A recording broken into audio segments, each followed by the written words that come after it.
نحمده ونستعينه ونستغفره ونؤمن به ونتوكل عليه ونعوذ بالله من شرور أنفسنا ومن سيئات أعمالنا من يهده الله فلا مضل له ومن يضلل فلا هادي له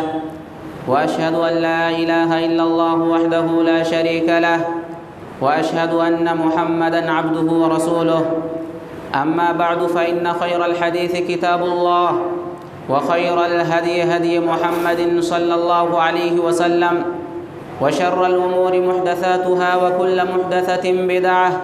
وكل بدعة ضلالة وكل ضلالة في النار فأعوذ بالله من الشيطان الرجيم بسم الله الرحمن الرحيم يا أيها الذين آمنوا اتقوا الله حق تقاته ولا تموتن إلا وأنتم مسلمون يا أيها الناس اتقوا ربكم الذي خلقكم من نفس واحدة وخلق منها زوجها وبث منهما رجالا كثيرا ونساء واتقوا الله الذي تساءلون به والأرحام إن الله كان عليكم رقيبا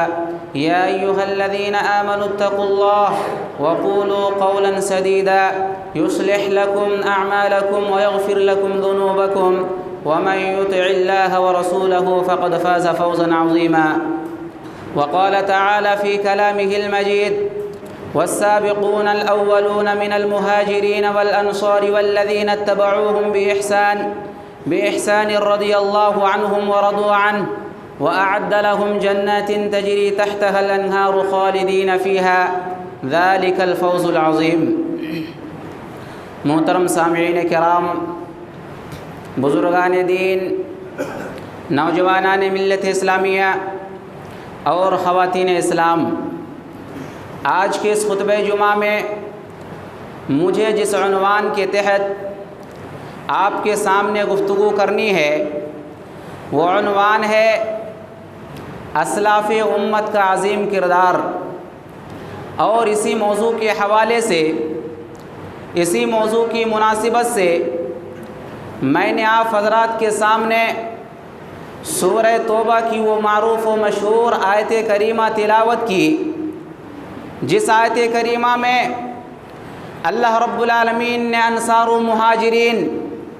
اور سابقین اولین کی تعریف کی اور ان کی پیروی اور اتباع کی دعوت دی۔ اللہ نے فرمایا والسابقون الاولون من المہاجرین والانصار والذین اتبعوهم بإحسان رضی اللہ عنہم ورضوا عنہ، کہ انصار و مہاجر میں سے جن لوگوں نے ایمان لانے میں سبقت کی اور جو لوگ بھلے طریقے سے ان کے نقش قدم پر چلے، رضی اللہ عنہم ورضوا عنہ، اللہ ان سے راضی ہو گیا، وہ اللہ سے راضی ہو گئے۔ وَأَعَدَّ لَهُمْ جَنَّاتٍ تَجْرِي تَحْتَهَا الْأَنْهَارُ خَالِدِينَ فِيهَا، اللہ رب العالمین نے ان لوگوں کے لیے ایسی جنتیں تیار کر رکھی ہیں جن کے نیچے نہریں بہتی ہوں گی اور جن میں وہ ہمیشہ ہمیشہ رہیں گے۔ ذَلِكَ الْفَوْزُ الْعَظِيمُ، یہ بہت بڑی کامیابی ہے۔ حضرات، کتاب و سنت کا مطالعہ اگر ہم کرتے ہیں تو کتاب و سنت کے بے شمار نصوص ہمیں ملتے ہیں جو اس بات کی دعوت دیتے ہیں کہ ہمیں اپنے اسلاف امت کی روش کو اپنانا ہے، ہمیں اپنے اسلاف امت کے طریقے کو اپنانا ہے، انہیں آئیڈیل بنا کر کے، انہیں نمونہ بنا کر کے، انہیں اسوہ بنا کر کے ہمیں زندگی گزارنی ہے۔ دسیوں نصوص اس سلسلے میں ہمیں ملتے ہیں۔ کسی کا قول ہے، لیکن انہوں نے بہت اچھی بات کہی ہے کہ دنیا کہتی ہے کہ آگے بڑھو آگے بڑھو، دنیا کہتی ہے کہ آگے بڑھو آگے بڑھو، ہم کہتے ہیں کہ پیچھے ہٹو پیچھے ہٹو، اور اتنا ہٹو کہ اپنے اسلاف سے جا ملو، صحابہ سے جا ملو، تابعین سے جا ملو، تبع تابعین سے جا ملو، ائمہ سلف سے جا ملو، جنہیں پیارے نبی صلی اللہ علیہ وسلم نے خیر القرون قرار دیا۔ پیارے نبی نے فرمایا خیر القرون قرنی ثم الذین یلونہم ثم الذین یلونہم ثم الذین یلونہم، کہ میری امت کی وہ نسل سب سے بہترین نسل ہے جس میں میں بھیجا گیا ہوں، اور پھر اس کے بعد وہ لوگ جو ان کے بعد آئیں گے، پھر وہ لوگ جو ان کے بعد آئیں گے، اور پھر وہ لوگ جو ان کے بعد آئیں گے، یعنی صحابہ، تابعین اور تبع تابعین۔ حضرات، یہ امت کی وہ نسلیں تھیں جن پر اللہ کا خاص کرم تھا، یہ امت کی وہ نسلیں تھیں جن پر اللہ کا خاص فضل تھا، یہ امت کی وہ نسلیں تھیں جن کے ساتھ قدم قدم پر رحمت الہی نازل ہوتی تھی، یہ امت کی وہ نسلیں تھیں جن کے ساتھ قدم قدم پر نصرت الہی تھی، یہ امت کی وہ نسلیں تھیں جن کے ساتھ قدم قدم پر اللہ کی مدد شامل حال ہوا کرتی تھی، یہ امت کی وہ نسلیں تھیں جن کے ساتھ اور جن کے درمیان ہر آن اور ہر لمحہ اللہ کے فرشتے اور اللہ کے ملائکہ جیا کرتے تھے۔ صحیح مسلم کی حدیث ہے، پیارے نبی صلی اللہ علیہ وسلم فرماتے ہیں کہ مسلمانوں کی ایک فوج دشمنوں سے جنگ کرنے کے لیے جائے گی، فوج والے کہیں گے کہ تمہارے درمیان حل فیکم من صحب رسول اللہ صلی اللہ علیہ وسلم، تمہارے درمیان صحابہ ہے کیا؟ دیکھا جائے گا، صحابہ موجود ہوں گے، اللہ کی مدد آئے گی، اللہ کی نصرت آئے گی، وہ جنگ مسلمان جیت جائیں گے، وہ معرکہ مسلمان جیت جائیں گے۔ پیارے نبی نے فرمایا مسلمانوں کی ایک دوسری فوج دشمن پر حملہ کرنے کے لیے جائے گی، فوج والے کہیں گے حل فیکم من صحب رسول اللہ صلی اللہ علیہ وسلم، تمہارے درمیان تابعین ہے کیا؟ دیکھا جائے گا، تابعین موجود ہوں گے، اللہ کی مدد آئے گی، اللہ کی نصرت آئے گی، اور وہ معرکہ بھی مسلمان جیت جائیں گے۔ پیارے نبی صلی اللہ علیہ وسلم نے فرمایا کہ ایک تیسری فوج دشمنوں سے جنگ کرنے کے لیے جائے گی، مسلمانوں کی ایک تیسری فوج دشمنوں سے جنگ کرنے کے لیے جائے گی، فوج والے کہیں گے دیکھو کوئی تبع تابعین ہے کیا؟ دیکھا جائے گا، تبع تابعین موجود ہوں گے، اللہ کی مدد آئے گی، اللہ کی نصرت آئے گی، اور وہ معرکہ بھی مسلمان جیت جائیں گے۔ یہ صحیح مسلم کی حدیث ہے۔ یہ حدیث ہمیں بتاتی ہے کہ صحابہ، تابعین اور تبع تابعین یہ امت کی وہ نسلیں تھیں، اور ان نسلوں سے تعلق رکھنے والے ایک ایک فرد کا ایمان اور تقوی ایسا تھا کہ وہ جہاں ہوتے تھے آسمان سے رحمت الہی کا نزول ہوتا تھا، وہ جہاں ہوتے تھے برکت الہی کا نزول ہوتا تھا، وہ جہاں ہوتے تھے نصرت الہی کا نزول ہوتا تھا، وہ جہاں ہوتے تھے اللہ کے ملائکہ اور اللہ کے فرشتوں کا نزول ہوتا تھا۔ حضرات، سوال یہ ہے کہ یہ تائید، یہ نصرت، یہ مدد اور یہ اللہ کا کرم، یہ اللہ کا فضل ان کو شامل حال کیوں رہا؟ اس لیے رہا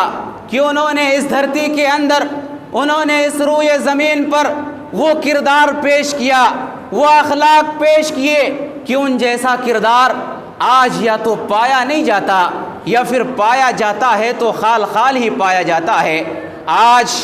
میری تقریر کا عنوان یہی ہے۔ آج میں آپ حضرات کے سامنے اسلاف کرام کی زندگیوں کے بعض اہم پہلوؤں پر اور ان کی بعض اہم زندگیوں کے بعض اہم گوشوں پر روشنی ڈالنا چاہوں گا۔ حضرات، جہاں بڑی ضرورت ہے کہ ہم انہیں آئیڈیل بنا کر، انہیں نمونہ بنا کر، انہیں اسوہ بنا کر ہم اپنی زندگی کا جائزہ لیں کہ ہم کہاں کھڑے ہیں اور وہ کہاں کھڑے تھے، وہ ایمان و عمل کے کس معیار پر فائز تھے، وہ پرہیزگاری اور تقوی کے کس معیار پر فائز تھے، اور ہمارے ایمان و عمل کا کیا حال ہے، ہماری تقوی اور پرہیزگاری کا کیا حال ہے۔ حضرات، سب سے پہلی چیز ان کی سب سے پہلی خصوصیت یہ ہے کہ ایمان کی جو طاقت، ایمان کی جو قوت ان نسلوں میں دیکھی گئی، ایمان کی وہ طاقت، ایمان کی وہ قوت، ایمان کا وہ نور، ایمان کا وہ معیار، ایمان کی وہ کوالٹی اس کے بعد کبھی بھی نہیں دیکھی گئی۔ صحابہ کے زمانے میں، تابعین کے زمانے میں، تبع تابعین کے زمانے میں دلوں میں جو ایمان تھا، جس مضبوطی والا ایمان تھا، جس قوت والا ایمان تھا، ایمان کی جو طاقت، ایمان کی جو قوت ان کے دلوں میں پائی جاتی تھی، ان نسلوں کے بعد ویسا ایمان کبھی بھی نہیں دیکھا گیا، ان نسلوں کے بعد ویسا ایمان کبھی بھی نہیں پایا گیا۔ منہاج السنہ میں علامہ ابن تیمیہ رحمۃ اللہ علیہ نے ایک قول نقل کیا ہے، حضرت عمر فاروق رضی اللہ تعالیٰ عنہ کی ایک بات نقل کی ہے۔ حضرت عمر فاروق رضی اللہ تعالیٰ عنہ فرماتے ہیں کہ اگر ابو بکر صدیق رضی اللہ تعالیٰ عنہ کے ایمان کو ترازو کے ایک پلڑے میں رکھ دیا جائے، حضرت ابو بکر صدیق رضی اللہ تعالیٰ عنہ کے ایمان کو اگر ترازو کے ایک پلڑے میں رکھ دیا جائے اور قیامت تک آنے والے سارے مسلمانوں کے ایمان کو ترازو کے دوسرے پلڑے میں رکھ دیا جائے، حضرت عمر فاروق رضی اللہ تعالیٰ عنہ فرماتے ہیں کہ حضرت ابو بکر صدیق رضی اللہ تعالیٰ عنہ کا ایمان والا پلڑا بھاری ہو جائے گا۔ حضرات، کتنی بڑی بات ہے کہ تنہا حضرت ابو بکر صدیق رضی اللہ تعالیٰ عنہ کا ایمان ہو، اگر ان کے ایمان کو ترازو کے ایک پلڑے میں رکھ دیا جائے اور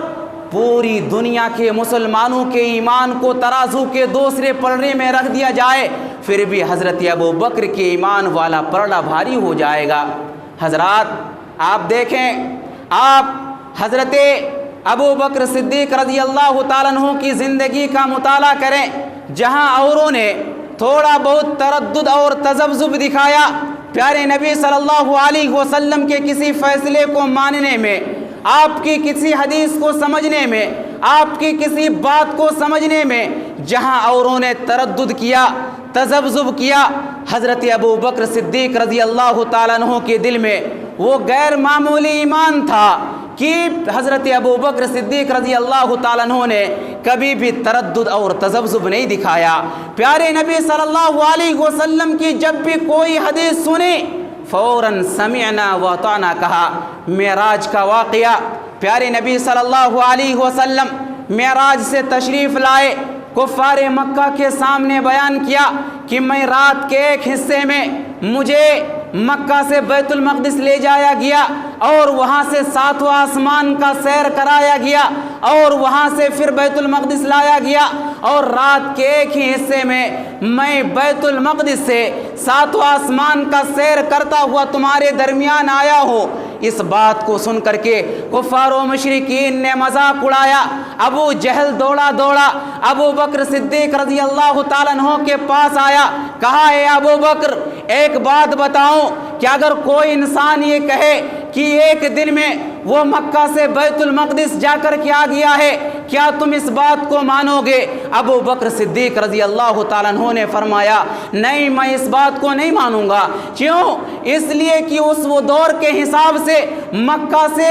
بیت المقدس کا سفر تقریباً 40 دن کا سفر ہوا کرتا تھا۔ ابو جہل نے کہا اے ابو بکر، ابو جہل نے کہا کہ اے ابو بکر، اگر کوئی انسان یہ دعویٰ کرے کہ وہ ایک ہی دن میں مکہ سے بیت المقدس جا کر کے آ گیا ہے، کیا تم اس بات کو مانو گے؟ حضرت ابو بکر صدیق رضی اللہ تعالیٰ عنہ نے فرمایا، نہیں، میں اس بات کو نہیں مانوں گا۔ ابو جہل نے کہا، ارے تمہارے نبی محمد صلی اللہ علیہ وسلم وہ یہ کہہ رہے ہیں کہ رات کے ایک ہی پہر میں صرف بیت المقدس ہی نہیں بلکہ ساتواں آسمان کا سیر کر کے بھی تمہارے درمیان آ گیا ہے۔ اب حضرت ابو بکر صدیق رضی اللہ تعالیٰ عنہ نے پوچھا، اے ابو جہل، کیا یہ بات تم نے میرے آقا کی زبان سے سنی ہے؟ ابو جہل نے کہا، ہاں، یہ بات تمہارے آقا کی زبان سے میں نے سنی ہے۔ ابو بکر صدیق رضی اللہ تعالیٰ عنہ نے فرمایا کہ اگر یہ بات میرے آقا کی زبان سے تم نے سنی ہے تو یہ سچ ہے، میں فوراً اس بات پر ایمان لاتا ہوں۔ حضرات، کہاں ہے ہمارے وہ نوجوان جو سائنس کو پڑھنے کے بعد، سائنس کی ڈگری حاصل کرنے کے بعد احادیث رسول کو سائنس کی کسوٹی پر تولتے ہیں، سائنس کے ترازو پر تولتے ہیں؟ اگر احادیث رسول کو سائنس مانے گی تو ہم مانیں گے، اگر سائنس نہیں مانے گی تو ہم نہیں مانیں گے۔ حضرت ابو بکر صدیق رضی اللہ تعالیٰ عنہ کی اسی مضبوط ایمان کی طرف اشارہ کرتے ہوئے پیارے نبی صلی اللہ علیہ وسلم نے فرمایا تھا، پیارے نبی صلی اللہ علیہ وسلم نے پچھلی امت میں سے ایک واقعے کا تذکرہ فرمایا، پچھلی امت کا ایک واقعے کا تذکرہ فرمایا کہ پچھلی امت میں ایک کسان ہل جوت رہا تھا، ہل جوتنے کے درمیان وہ بیل کے اوپر سوار ہو گیا، اچانک بیل کے اوپر چڑھ گیا، بیل نے کہا انما خلقنا للحرث ولم نخلق لہذا، ہمیں تو ہل جوتنے کے لیے پیدا کیا گیا ہے، ہمیں تو کھیتی باڑی کے کاموں کے لیے پیدا کیا گیا ہے، ہمیں تو پانی کی سینچائی کے لیے پیدا کیا گیا ہے، ولم نخلق لہذا، ہمیں تو سواری کے لیے پیدا نہیں کیا گیا، ہمیں تو سفر کرنے کے لیے پیدا نہیں کیا گیا۔ یہ حدیث کس کی ہے؟ یہ حدیث کس نے بیان کی؟ پیارے نبی صلی اللہ علیہ وسلم نے یہ حدیث بیان کی۔ یہ جملے پیارے نبی صلی اللہ علیہ وسلم کی ہے کہ پچھلے زمانے میں ایک کسان ہل جوت رہا تھا، ہل جوتنے کے درمیان وہ بیل پر سوار ہو گیا، بیل کے اوپر چڑھ گیا، بیل نے کہا انما خلقنا للحرث، کہ ہمیں تو سواری کے لیے پیدا نہیں کیا گیا، ہمیں تو کھیتی باڑی کے کاموں کے لیے پیدا کیا گیا ہے، ہمیں تو ہل جوتنے کے لیے پیدا کیا گیا ہے۔ پیارے نبی صلی اللہ علیہ وسلم کی زبان سے جب لوگوں نے یہ آواز سنی، یہ جملے سنے، لوگوں نے حیرت کا اور تعجب کا اظہار کیا۔ سبحان اللہ، بقرۃ تتکلم، گائے بھی بات کر رہی تھی کیا؟ بیل بھی بات کر رہا تھا کیا؟ لوگوں نے تعجب کا اظہار کیا، لیکن پیارے نبی صلی اللہ علیہ وسلم نے فرمایا اے لوگو، ماننا ہے مانو، نہ ماننا ہے نہ مانو، لیکن میرے ابو بکر و عمر اس بات کو مانتے ہیں۔ شہادت دی پیارے نبی صلی اللہ علیہ وسلم نے کہ میری زبان سے جو بات بھی نکل جائے، جو الفاظ بھی نکل جائے، جو کلمہ بھی نکل جائے، اگرچہ وہ بات کتنا ہی ناقابل یقین کیوں نہ ہو، لیکن اس کے باوجود فوراً حضرت ابو بکر و عمر سمعنا و اطعنا کہتے ہیں۔ حضرات، کہنے کا مطلب یہ ہے کہ ایمان کی جو طاقت، ایمان کی جو قوت، ایمان کا جو درجہ، ایمان کی جو کوالٹی ان نسلوں میں دیکھی گئی، وہ کوالٹی آج کے دور میں کبھی نہیں دیکھی گئی۔ ان نسلوں کے بعد وہ کوالٹی، ایمان کا وہ درجہ کبھی بھی نہیں دیکھا گیا۔ حضرات، ان نسلوں کی دوسری خصوصیت یہ ہے کہ ایمان کے ساتھ ساتھ جذبہ عمل بھی ان کے اندر موجود تھا، ایمان کے ساتھ ساتھ جذبہ عمل بھی ان کے اندر پایا جاتا تھا۔ اور ظاہر سی بات ہے کہ عمل ایمان کے تابع ہوا کرتا ہے۔ یہی وجہ ہے کہ اللہ رب العالمین نے قرآن مجید کے مختلف مقامات پر یا ایھا الذین آمنوا وعملوا الصالحات کا تذکرہ فرمایا کہ وہ ایمان لے آئے اور عمل صالح کیے۔ اسی لیے جو جذبہ عمل ان نسلوں میں دیکھا گیا، قیامت تک آنے والی مسلمانوں کے اندر وہ جذبہ عمل کبھی بھی نہیں دیکھا جائے گا۔ حضرات، قرآن مجید کے اندر آسمان سے وہ آیتیں نازل ہوئی جن آیتوں میں اللہ رب العالمین نے صدقہ و خیرات کا حکم دیا کہ اے لوگو، اگر کامیابی چاہتے ہو تو اللہ کے راستے میں صدقہ و خیرات کرو، غریبوں کو کھانا کھلاؤ، مسکینوں کو کھانا کھلاؤ، غریبوں کی مدد کرو۔ جب یہ آیت کریمہ نازل ہوئی، جس وقت یہ آیت کریمہ نازل ہوئی، اس وقت کچھ صحابہ کرام ایسے بھی تھے جو غریب تھے، نادار تھے، مفلس تھے۔ ان کی حالت یہ تھی کہ وہ خود صدقہ و خیرات کے مستحق تھے، ان کے گھروں میں چولہا نہیں جلتا تھا، ان کے بدن پر ڈھنگ کا کوئی لباس نہیں تھا، وہ خود صدقہ و خیرات کے مستحق تھے۔ لیکن جب یہ آیت کریمہ نازل ہوئی، جب آسمان سے یہ وحی نازل ہوئی کہ اے لوگو، اگر کامیابی چاہتے ہو تو اللہ کے راستے میں صدقہ و خیرات کرو، اللہ کے راستے میں اپنے مال کو خرچ کرو۔ حضرات، جذبہ عمل دیکھیے، جذبہ عمل دیکھیے۔ وہ صحابہ کرام جو خود صدقہ و خیرات کے مستحق تھے، مدینہ کے بازار میں جاتے تھے اور کلی کا کام کرتے تھے، سامان اٹھانے کا کام کرتے تھے، سامان ڈھونے کا کام کرتے تھے۔ اس سے جو کمائی ہوتی تھی اس سے جو پیسہ ملتا تھا اس پیسے کو لا کر کے اللہ کے راستے میں صدقہ و خیرات کر دیا کرتے تھے۔ عزت و وقار دنیا کیا کہے گی؟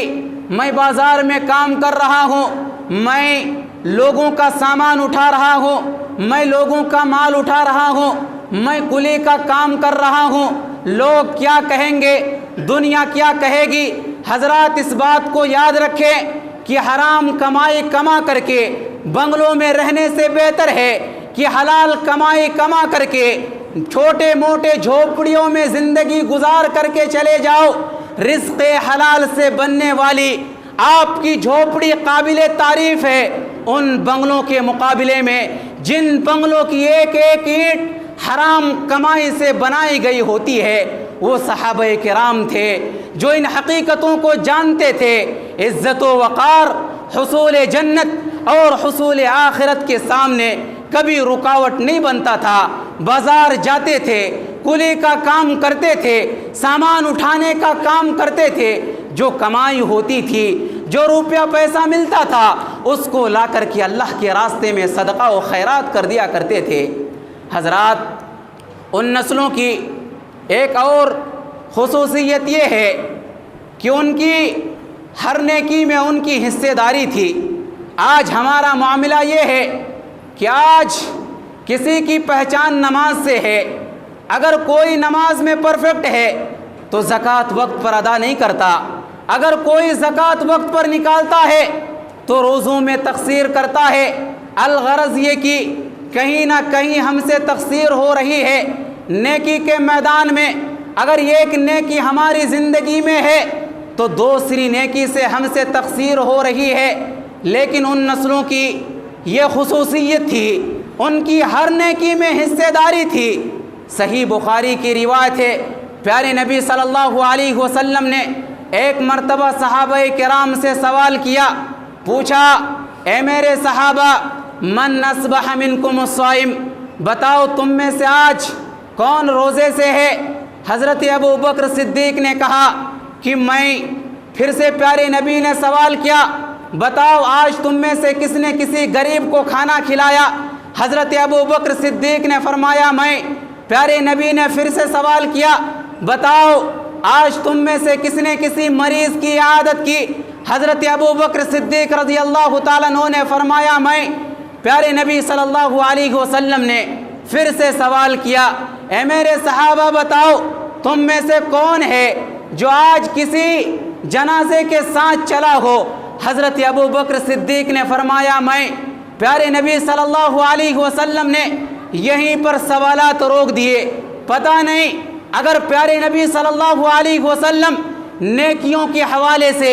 اس طرح کے اور سوالات کرتے جاتے تو حضرت ابو بکر صدیق رضی اللہ تعالیٰ عنہ کا کتنے مرتبہ ہاتھ اٹھتا۔ پیارے نبی صلی اللہ علیہ وسلم نے 4 سوالوں پر بس کیا اور صدیق اکبر کو پیارے نبی صلی اللہ علیہ وسلم نے بشارت سنائی کہ جس کے ایک دن میں یہ 4 اعمال جمع ہو جائیں اسے جنت میں جانے سے کوئی بھی چیز نہیں روک سکتی۔ یہ جذبہ عمل تھا ان کے اندر، حسب طاقت، حسب ضرورت، ہر نیکی میں حصے داری ہو، ہر نیکی میں حصے داری ہو، ہر خیر کے کاموں میں حصے داری ہو۔ ان نسلوں کی اور صحابہ کرام کی یہ خصوصیت تھی۔ حضرات ہماری بہت بڑی کمزوری یہ ہے، ہماری بہت بڑی کمزوری یہ ہے، ہمارا بہت بڑا معاملہ یہ ہے کہ نفس ہم پر غالب آ جاتا ہے، نفس سے ہم شکست کھا جاتے ہیں۔ نفس کی رغبتیں، نفس کی خواہشیں، نفس کا جذبہ، نفس کا ولولہ، نفس سے ہم نے ہمیشہ شکست کھائی ہے۔ ہم نے بڑے بڑے دشمنوں کو ہرایا ہوگا، ہم نے بڑے بڑے دشمنوں کو شکست دی ہوگی، لیکن ہم نے نفس کے ساتھ لڑائی میں ہمیشہ شکست کھائی ہے۔ نہنگ و اژدہا وہ شیر نر مارا تو کیا مارا، بڑے موذی کو مارا نفس امارہ کو گر مارا۔ فتح یہ ہے کہ انسان نفس امارہ پر فتح پالے، غلبہ یہ ہے کہ انسان نفس امارہ پر غلبہ پالے، کامیابی یہ ہے کہ انسان نفس امارہ کو کچل کر کے دکھائے، اور کامیابی و کامرانی یہ ہے کہ انسان نفس امارہ کو شکست کر کے دکھائے۔ شریعت مانتی ہے کہ واقعی آپ بہادر ہیں، واقعی آپ شجاع ہیں۔ ان نسلوں کی خصوصیت یہ تھی کہ وہ نفس کے غلام نہ تھے، بلکہ انہوں نے نفس کو اپنا غلام بنا کر کے رکھا تھا، بلکہ انہوں نے نفس کو شریعت کا غلام بنا کر کے رکھا تھا، انہوں نے اپنے نفسوں کو دین کا غلام بنا کر کے رکھا تھا، اللہ اور اس کے رسول کا غلام بنا کر کے رکھا تھا۔ بعض سلف کے بارے میں آتا ہے کہ جب ان کے دلوں میں گناہ کی خواہش پیدا ہوتی، جب ان کے دلوں کے اندر کوئی برائی کی خواہش پیدا ہوتی، وہ اس چیز سے کیسے بچتے تھے، وہ اپنے نفس امارہ سے کیسے لڑتے تھے؟ حضرات اس بات کو یاد رکھیں، سلف کے بارے میں آتا ہے کہ جب ان کے اندر کوئی برائی کی خواہش پیدا ہوتی، وہ نفس امارہ کو اس انداز سے کچلتے کہ کمرے میں جاتے، چراغ جلاتے اور چراغ جلا کر کے چراغ کے اوپر اپنی انگلیوں کو رکھ لیتے تھے اور پھر اپنے آپ سے سوال کرتے تھے، بتاؤ تم آج اس آگ کی تڑپ کو برداشت نہیں کر پا رہے ہو، اس آگ کی شدت کو برداشت نہیں کر پا رہے ہو، اس گناہ کو کرنے کے بعد جس گناہ کا ارادہ دل میں ہو رہا ہے، اس گناہ کو کرنے کے بعد کل قیامت کے دن اس آگ سے 60 سے 70 درجے بڑھ کر کے جو آگ ہوگی، اس آگ کو تم کل قیامت کے دن کیسے برداشت کرو گے؟ نفس کی تربیت کا یہ انداز، نفس کو کچلنے کا یہ انداز صرف انہی نسلوں کی خاصہ تھی، پھر بعد میں یہ چیز کبھی بھی نہیں دیکھی گئی۔ حضرات ایک اور چیز، وقت ہو چکا ہے، ان نسلوں نے جو قربانیاں دی ہیں، چاہے وہ مال کی قربانیاں ہو، چاہے وہ خواہش نفس کی قربانیاں ہو، عہدہ و منصب کی قربانیاں ہو، یہ بھی بہت بڑی ان کی خصوصیت ہے۔ حضرات ضرورت اس بات کی ہے کہ ہم اپنے ایمان کو مضبوط کریں، ہم اپنے ایمان کو پختہ کریں اور ایمان کے ساتھ ساتھ عملی میدان میں بھی ہم مضبوط بننے کی کوشش کریں، اور اسی طرح ہم ہر نیکی میں حصہ لینے کی کوشش کریں۔ ہم یہ کوشش کریں کہ ہر نیکی میں، ہر کار خیر میں ہماری حصہ داری ہو، نفس کا ہم غلام نہ بنیں، بلکہ نفس کو ہم غلام بنا کر کے رکھیں، شریعت کا غلام بنا کر کے رکھیں، اللہ اور اس کے رسول کا غلام بنا کر کے رکھیں۔ اللہ رب العالمین نے قرآن مجید کے اندر ارشاد فرمایا، فَإِنْ آمَنُوا بِمِثْلِ مَا آمَنْتُمْ بِهِ فَقَدِ اهْتَدَوْا، کہ اے لوگو اس بات کو یاد رکھو، اگر ہدایت چاہتے ہو تو تمہیں بھی ویسا ہی ایمان لانا پڑے گا جیسے صحابہ کرام ایمان لے کر کے آئے تھے۔ حضرات ضرورت اس بات کی ہے کہ ہم اپنے اسلاف کرام کی روش کو اختیار کریں، ان کے نقش قدم پر چلیں۔ اخیر میں اللہ رب العالمین سے دعا ہے کہ اللہ تو ہم تمام مسلمانوں کو کتاب اللہ اور سنت رسول اللہ کے مطابق زندگی گزارنے کی توفیق عطا فرما۔ یا اللہ تو ہم تمام مسلمانوں کو اپنے اسلاف کرام کی نقش قدم پر چلنے کی توفیق عطا فرما۔ یا اللہ ہم میں سے جو بیمار ہے انہیں شفائے کامل عاجل عطا فرما۔ یا اللہ ہم میں سے جو مقروض ہیں انہیں قرض کی ادائیگی کا اسباب مہیا فرما۔ یا اللہ ہم میں سے ہر انسان کو اپنے والدین کی خدمت کرنے کی توفیق عطا فرما۔ یا اللہ ہم جب تک جئیں ایمان و اسلام پر جئیں، جب ہمارا خاتمہ ہو تو ایمان باللہ پر ہو۔ بارک اللہ لنا ولکم فی القرآن المجید ورفعنی وإیاکم بالآیات والذکر الحمید، انہ تعالی جواد کریم ملک بر الرؤوف الرحیم۔